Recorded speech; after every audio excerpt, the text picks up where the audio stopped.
I thank you, God, for this most amazing, by E. E. Cummings.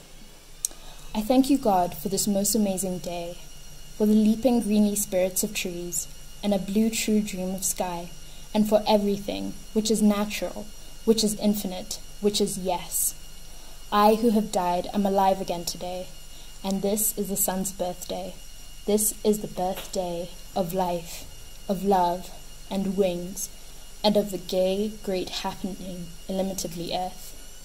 How should tasting, touching, hearing, seeing, breathing, any lifted from the no of all nothing, human merely being, doubt, unimaginable you?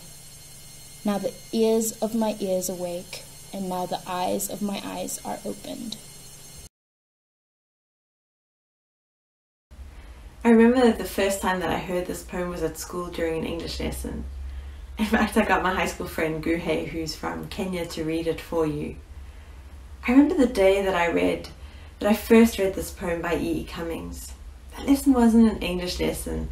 Rather, I remember it as a time when I had the most incredible revelation and insight into who God is.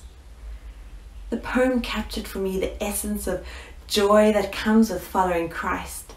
That feeling of being alive and seeing the world with its endless possibilities. I could see the colors and the description of the natural surroundings alive and excited and filled with God's glory. The description that all the senses are brought to life with God. The tasting, touching, hearing, seeing, being fully aware of the presence of God. And a God so great that the only way to describe him was by not really describing him at all in a way. Cummings uses words which are almost say, God is so great that he's not this. He describes a God who's infinite, never ending, something that you can't capture. God who is illimitable, which means incapable of being limited, boundless, unimaginable, simply beyond the grasp of anything that we can imagine and perceive in our minds. Cummings, a man who is a poet who's so good with words, finds that he has no words to describe God. He can only describe what God is not. God simply cannot be contained. God cannot be put in a box. I mean, this description brought to life a passage where in Isaiah 55, God declares, "As the heavens are higher than the earth, so are my ways higher than your ways, and my thoughts than your thoughts. You will go out in joy and be led forth in peace. The mountains and the hills will burst into song before you, and all the trees of the field will clap their hands." This is the word of the Lord. Thanks be to God.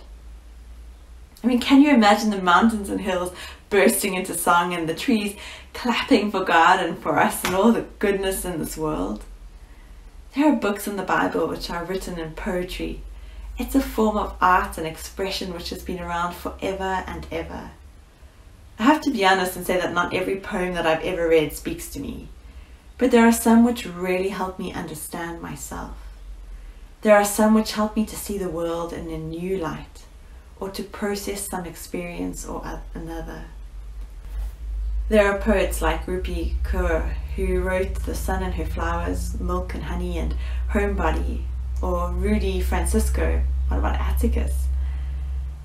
They might not be writing explicitly about God, but many of them will be writing about humanity, beauty, experiences, and God is in all those things. God is not separate from any part of our lives. I mean, many of you might write poetry. Foster that within yourselves. Develop that skill and help others to see this world that God has created for us. Maybe through your writing, the ears of our ears will awake and the eyes of our eyes will be opened. And just because poetry is sometimes hard to catch the first time, here is the poem again.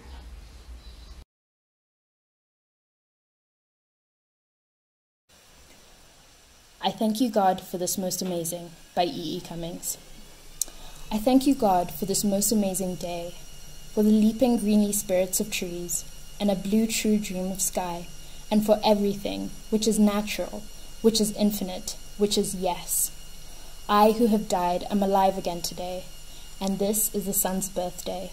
This is the birthday of life, of love, and wings, and of the gay, great happening, illimitably earth. How should tasting, touching, hearing, seeing, breathing, any, lifted from the no of all nothing, human merely being, doubt, unimaginable you? Now the ears of my ears awake, and now the eyes of my eyes are opened.